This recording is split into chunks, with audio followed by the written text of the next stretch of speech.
शङ्करो वन्दे श्रद्धा विश्वासरूपिणं याभ्यां विना न पश्यन्ति सिद्धा स्वान्तः समीश्वरम्।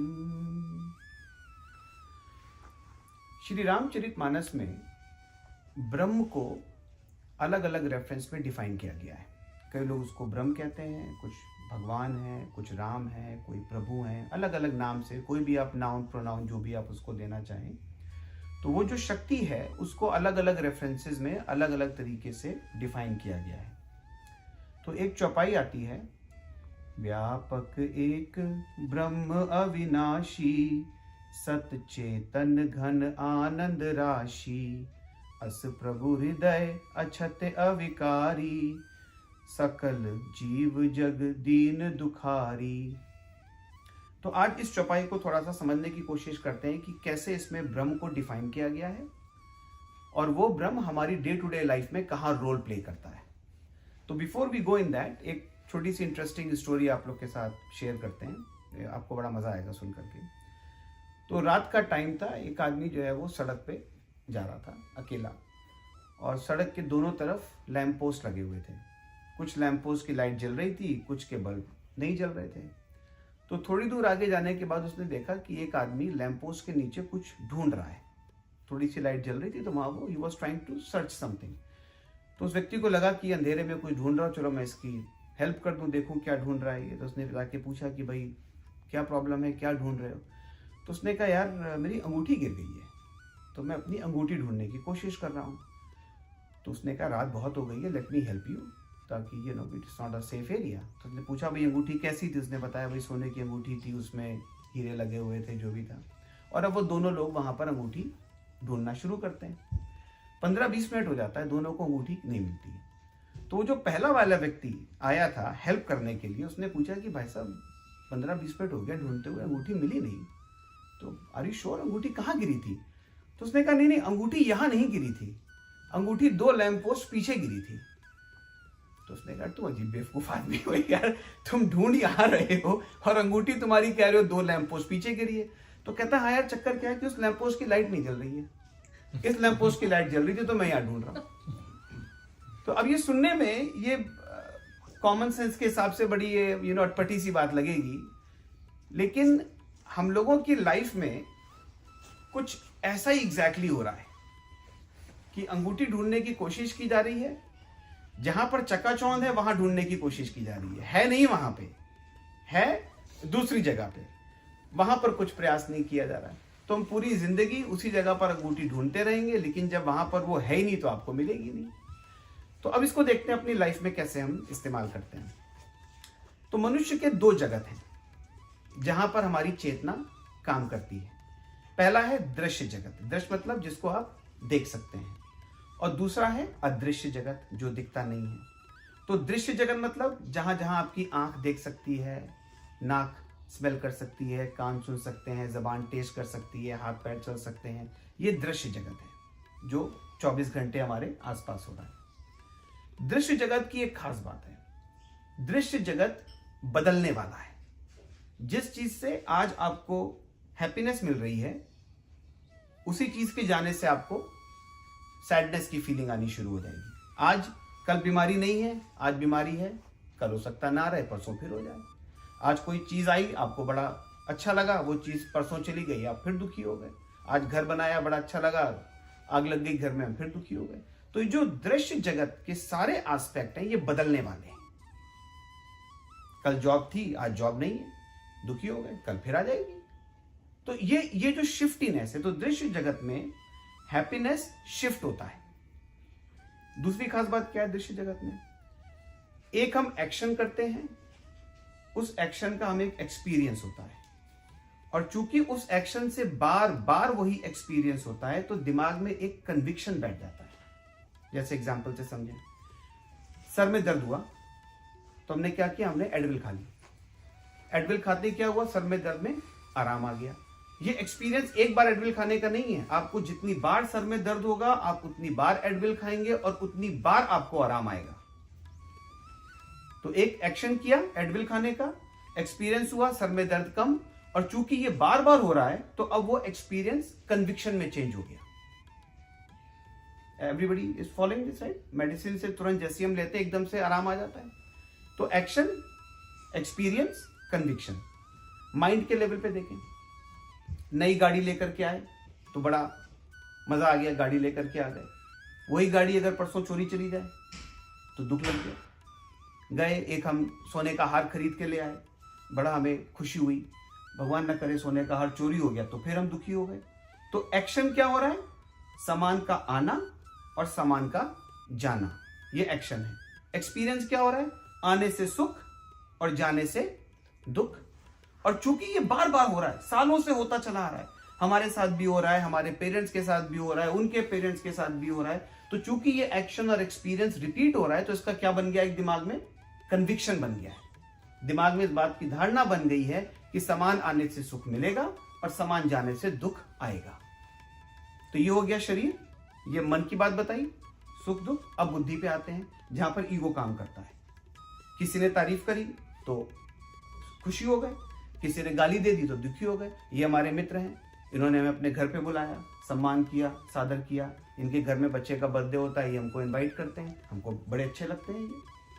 अगर अगले साल मुझे पता चल जाए इनके घर में पार्टी हुई, इन्होंने मुझे नहीं बुलाया है, तो इन्होंने तो एक में नहीं बुलाया, मैं इनको अपने घर 2 पार्टियों में नहीं बुलाऊंगा।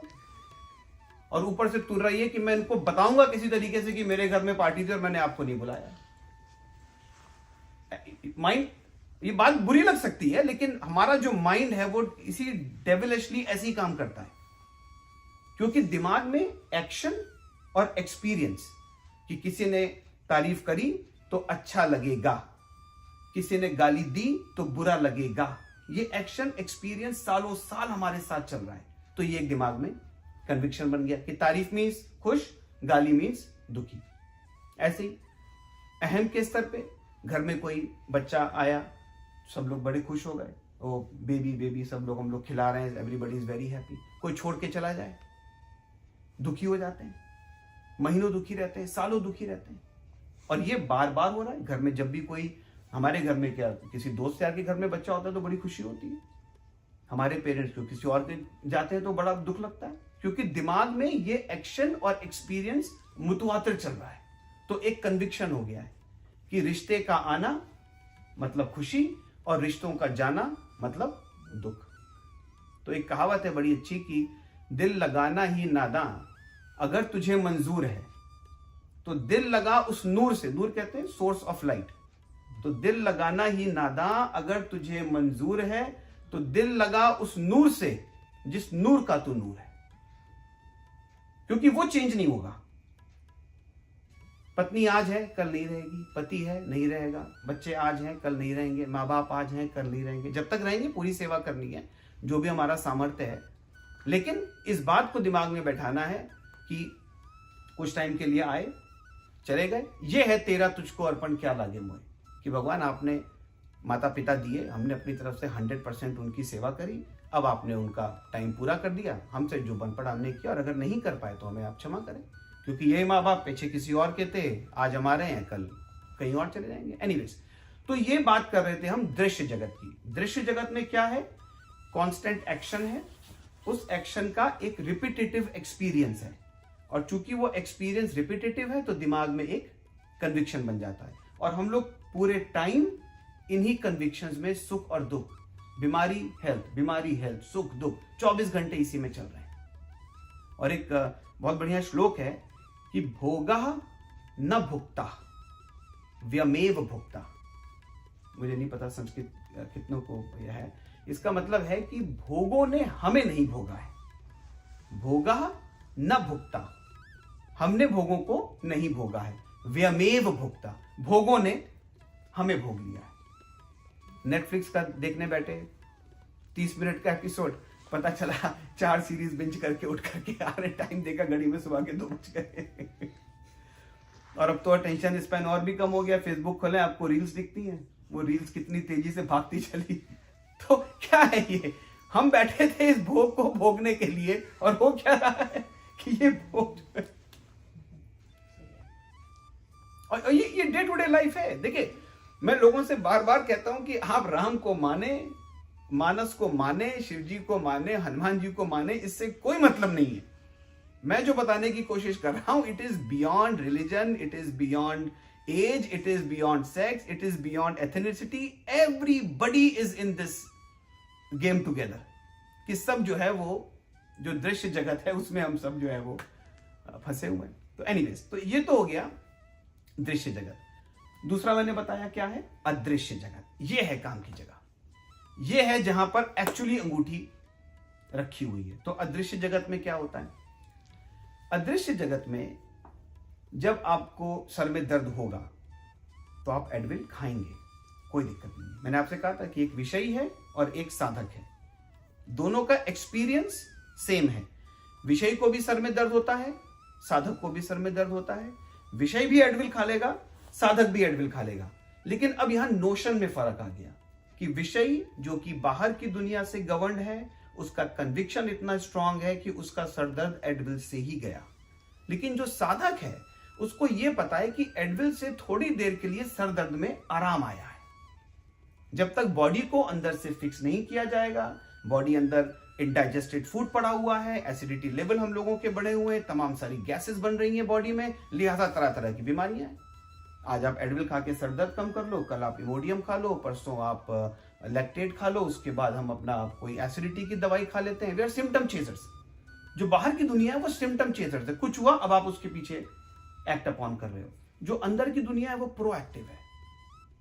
सिद्धांत ये कहता है कि आपको सर में दर्द है, आप एडविल खा लें, आपको जॉब पे जाना है, घर के काम करने हैं, लेकिन 2-3 दिन के लिए जरा अनाज को थोड़ा कम कर दिया जाए, फल सब्जी पत्तियां बढ़ा दी जाए, बॉडी को थोड़ा सा प्यूरिफाई कर लिया जाए।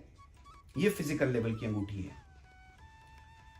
माइंड के स्तर पे क्या होता है कि गाड़ी आई, आपको सुख आया, आप इंजॉय करें, लेकिन इस बात को आप ना बना के रखें कि जो सुख गाड़ी के आने से आया है ये परमानेंट है, क्योंकि अभी आपका ये सुख 2 से 3 साल में शिफ्ट होने जा रहा है। आज आपके घर के सामने क्या कहते हैं प्रियस खड़ी है, तो कल ये आपका सुख मर्सिडीज पे जाने जा रहा है, परसों आपका ये मर्सिडीज शिफ्ट होकर के टेस्ला पे चला जाएगा। ये शिफ्ट ही है।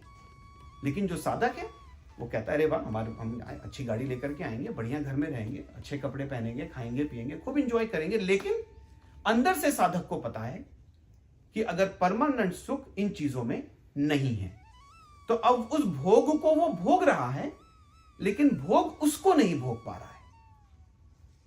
खूब महंगी गाड़ी में भी घूम रहे हैं, बड़े घरों में भी रह रहे हैं, अच्छा खा रहे हैं, पी रहे हैं, दोस्तों के साथ पार्टीज भी कर रहे हैं, सब इंजॉय कर रहे हैं लाइफ को, लेकिन उसमें लिप्त नहीं हो रहे हैं, क्योंकि अब इस बात को समझ गए कि असली सुख बाहर नहीं है, उसमें थोड़ी देर की मौज है उस चीज में। I agree to that. तो ये हो गया माइंड। अब आए हम बुद्धि के लेवल पे, जहां गाली और तारीफ। तो जो अंदर के अदृश्य जगत में साधक को इस बात का रियलाइजेशन होता है कि सामने वाले ने आपको गाली दी, उसको अंदर से पता है कि अब मुझे अगर बुरा लग रहा है तो उसका कारण मेरा अहंकार है, क्योंकि अगर यही गाली ये इनको देंगी तो मुझे बुरा नहीं लगेगा। तो गाली वही है, देने वाला वही है, तो वाई इज इट कि जब उनको दो तो बुरा ना लगे और मुझे तो बुरा लगे। अगर ये इनकी तारीफ करें और मुझे को मजा आए, ऐसा तो होता नहीं। जब तक आप मेरी तारीफ करते रहोगे मुझे बड़ा मजा आएगा, मेरे सामने किसी और की तारीफ कैसे कर दी आपने भाई, ये तो गलत बात है। तो जो अदृश्य जगत है वो इस बात की आपको ट्रेनिंग दे रहा है कि सामने वाले की गई तारीफ या सामने वाले के द्वारा दी गई गाली, इसमें सामने वाले का कुछ भी इसमें रोल नहीं है, वो एक माध्यम है, उसके थ्रू आपको। इसलिए हम लोग जब मेडिटेशन शुरू करते हैं तो हम लोग प्रैक्टिस कर रहे हैं कि भाई सबसे पहले उस आदमी को याद करो जिससे लगे कि हमको दुख मिला है, जिसने हमें चोट दी है, और भगवान से प्रार्थना करें और उस व्यक्ति का आंख बंद करके पैर छू करके उससे माफी मांगे कि भाई तुमने मुझे गाली दी, मेरे अंदर तुम्हारे लिए कड़वे शब्द आए, मेरे को माफ करो यार। और भगवान से प्रार्थना करें कि भगवान इस व्यक्ति का सबसे पहले भला करो। मैं नहीं चाहता कि इसने मुझे गाली दी मैं उसको रिएक्ट करूं, तो उधर भी नेगेटिविटी इधर भी नेगेटिविटी, प्रभु इनका आप पहले कल्याण करो। और ऐसे ही हम जब अहम के स्तर पे जाते हैं तो जो अदृश्य जगत है वो इस बात की ट्रेनिंग देता है कि दिल लगाना ही नादा, अगर तुझे मंजूर है तो दिल लगा उस नूर से जिस नूर का तू नूर है। लेकिन जो आप पत्नी है तो जो आपका पति के लिए कर्तव्य है उसको 100% करें, पति है तो पत्नी के लिए करें, बच्चे हैं, उनको बेस्ट परवरिश दें, अच्छे स्कूल में भेजें, गुड एजुकेशन दें। माँ बाप हैं, जब तक हमारे साथ हैं 101% कर्तव्य में कमी नहीं होनी चाहिए। लेकिन जब टाइम खत्म हो गया तो तेरा तुझको अर्पण, क्या लागे वो। तो अब हम आते हैं अपनी रामायण की उस ओरिजिनल चौपाई के ऊपर। व्यापक एक ब्रह्म अविनाशी। ब्रह्म व्याप्त है और ब्रह्म अविनाशी है। सत चेतन घन आनंद राशि। सत मतलब शक्ति, शरीर के स्तर पे जो बीमारियां हैं। चेतन मतलब बुद्धि, जहां पर हम बुरा और गाली देने पे, बुरा और तारीफ सुनने पे, तो वो चेतन। और आनंद मतलब समान से सुख नहीं है, अपना खुद का आनंद है। तो उसको अगर आप इंग्लिश में समझें तो we call it unfailing health. कि नो मैटर बाहर सर्दी है या गर्मी है, बाहर एलर्जी सीजन है, नॉन, आपकी जो हेल्थ है वो अनफेलिंग हेल्थ है, क्योंकि आपने अपनी बॉडी को अंदर से फिक्स किया है। तो ये हो गया अनफेलिंग हेल्थ। उसके ऊपर है आनंद, समान का आना, समान का जाना, वो है अबाइडिंग हैप्पीनेस। अबाइडिंग मीन्स हर कंडीशन में द हैप्पीनेस विल अबाइड। ऐसा नहीं है कि गाड़ी अगर चोरी हो गई तो हमको पुलिस में जाकर के कंप्लेंट नहीं करनी है या इंश्योरेंस की प्रोटोकॉल पूरे नहीं करने हैं। अपना काम पूरा करना है, जो भी हमारी रिस्पॉन्सिबिलिटीज हैं दुनिया में रहते हुए उसको पूरा करना है, लेकिन अंदर से डिटैच रहना है। तो ये हो गया अबाइडिंग हैप्पीनेस। फिर उसके ऊपर आता है प्रोफाउंड नॉलेज। नॉलेज का मतलब यहां पर किताबी ज्ञान से नहीं है, क्योंकि जो बुकिश नॉलेज है it is more like a information, because it can always be challenged, it can always be retweet, right. Generally जो बुकिश नॉलेज वो कहते हैं इंफॉर्मेशन। ये जो प्रोफाउंड नॉलेज की बात हो रही है, ये प्रोफाउंड नॉलेज इस बात की नॉलेज होना कि हमारे सामने किसी ने हमारा अगर गलत किया तो गलती उसकी नहीं है, इस बात का ज्ञान होना, that is what is called profound knowledge. तो जो ब्रह्म है उसके अंदर क्या क्या है? सत चेतन घन आनंद राशि, वो शक्ति, ज्ञान और आनंद का घन राशि। घन राशि मतलब it's beyond measure. Permanent health, permanent happiness, permanent knowledge, universal love. अस प्रभु हृदय अक्षत अविकारी। ऐसा प्रभु यानी कि ऐसा एक्सपीरियंस, अक्षत अविकारी, और कोई इसमें विकार नहीं है। सकल जीव जग दीन दुखारी। ऐसा प्रभु, ऐसा ब्रह्म हृदय में निवास कर रहा है। कैसा ब्रह्म? जो कि सत चेतन घन आनंद राशि है, और उसके बाद भी क्या हो रहा है? सकल जीव जग दीन दुखारी। उसके बाद भी हम सब परेशान है। क्यों? क्योंकि जहां अंगूठी है वहां ढूंढने की कोशिश नहीं कर रहे हैं, और जहां नहीं है वहां पूरा का पूरा जो है वो एनर्जी लगा रहे हैं। तो है सब अंदर। आप अपने शरीर से इंप्योरिटीज को क्लीन करते रहेंगे, आपकी हेल्थ बेटर होती चली जाएगी। अगर मन के स्तर पे अपने आप को आप इस बात की प्रैक्टिस करें कि जो सामान आया है, अगर सुख सामान के आने से होता तो वो सुख परमानेंट होता गाड़ी के साथ। आज है, 3 साल के बाद आपको दूसरी गाड़ी चाहिए होगी, वो आपका सुख शिफ्ट हो गया। बच्चा है, वो जाता है खेलने के लिए, किसी का टॉय घर में अपने फ्रेंड के, अब उसने खेल लिया, उसको लगता है तो मेरा हो गया। तो उसके पेरेंट्स बोलेंगे भाई तुम्हारा नहीं है, you are just here, you played with it, now you. तो सामान हमारा नहीं है, आज है कल नहीं रहेगा वो। आप उसको एंजॉय कर सकते हैं और खूब बढ़िया एंजॉय कीजिए। ऐसे ही जो हमारे नाते रिश्तेदार हैं, जब तक हमारे साथ हैं उनकी आप खूब सेवा करें, खूब जो भी आपकी रिस्पॉन्सिबिलिटी हो। और लेकिन उसके बाद बस भाई जितना आपका लिखा था आपका हो गया, वो अपने आगे उनका ट्रैक चेंज हो गया, वो अपने किसी और एरिया में चले गए। यू आर स्टिल देयर, अपनी आप साधना को कंटिन्यू कीजिए। तो ये है ब्रह्म की डेफिनेशन। ब्रह्म हमारे अंदर है, वो एक्सपीरियंस है, चाहे ब्रह्म कहें। मैंने आपको एक बार पहले बता दें कि जब कभी भी आप रामायण में देखें कि भगवान के पैर, भगवान की आंखें, भगवान का चेहरा, तो ये एक रिजेम्बलेंस है एक्सपीरियंस का, कि ये एक्सपीरियंस है। ब्रह्म हमने नाम दे दिया, लेकिन जो मेरी समझ है मानस को पढ़ के, उसमें ब्रह्म इज एन एक्सपीरियंस। वो एक्सपीरियंस हम सबके अंदर है, लेकिन चूंकि हम लोग अभी वो एक्सपीरियंस बाहर की दुनिया में ढूंढने की कोशिश कर रहे हैं, सालों से ढूंढने की कोशिश कर रहे हैं, पीढ़ियों दर पीढ़ियों ढूंढने की कोशिश कर रहे हैं, इसलिए वो एक्सपीरियंस आपको मिल नहीं पा रहा है। और जिस दिन आपने वो एक्सपीरियंस अंदर ढूंढने की कोशिश की, आपने मेडिटेशन की, अपनी साधना करी, आपने निस्वार्थ सेवा की साधना करी, और चर्चा होनी बहुत ज़रूरी है। Discussions are very important. अभी तो कहीं पर अगर सेल लगेगी, फटाफट एक दूसरे को व्हाट्सएप करके बताते हैं फलानी जगह सेल लगी हुई है, मेरे पास कोर्स का 30% का कूपन आया, किस किस को चाहिए। आज तक कभी किसी से फ़ोन करके पूछा, हाँ भाई 2.5 महीने होने को आए हैं, कि कैसा आपका मेडिटेशन चल रहा है, कितनी बार मेडिटेशन किया? क्योंकि अभी भी अंगूठी बाहर ढूंढने की कोशिश कर रहे हैं। और आप यकीन जानिए, पूरा जीवन निकल जाएगा। तकरीबन 50 साल की एवरेज एज तो यहाँ पर अगर लोगों की निकाली जाए तो बैठे हुए हैं हम लोग सारे। आधा जीवन तकरीबन जो है वो निकल गया, और इट इज़ टाइम की वी आर लकी कि ये चीज़ें जो हैं वो हम लोगों को सीखने को मिल रही हैं। और तो बहरहाल चलिए, ये आज का मैंने कहा आप लोगों के साथ ब्रह्म, उसकी डेफिनेशन कहाँ है और कहाँ उसको हम ढूंढने की कोशिश कर रहे हैं, और कैसे अपनी मेडिटेशन, निस्वार्थ सेवा, और जो हमारा फूड का जो ये हमारा हाथ जो चलता है कि अनाज सबसे कम, और ये 3 कॉम्बिनेशन है सब्जी, फल और पत्तियों के, और अंगूठा जो सबसे अलग है, इसका मतलब है ना खाना, विच इज़ द फास्टिंग। तो इसको हम लोग अपना फॉलो करें शरीर से धीरे धीरे। और again, I am not against us taking medicine. Do not quote कि मेडिसिन नहीं खानी है। मेडिसिन आपको चाहिए, जब तक आपकी अंदर से इम्प्योरिटीज ठीक नहीं हो रही हैं, आपको मेडिसिन चाहिए। आपको एक सपोर्ट सिस्टम, जिसे कहते हैं ना, एक सपोर्ट सिस्टम चाहिए आपको। तो medicine can be a good support system, लेकिन medicine are not the end goal. आज हम एसिडिटी की खा रहे हैं, कल हम सर दर्द की खाएंगे, परसों फिर कुछ और हो जाएगा, नर्सों कुछ और हो जाएगा। और अंदर से जब तक बॉडी को क्लीन नहीं करेंगे, तब तक वो कंटिन्यूटी चलती रहेगी। ऐसे ही सामान से परहेज नहीं है।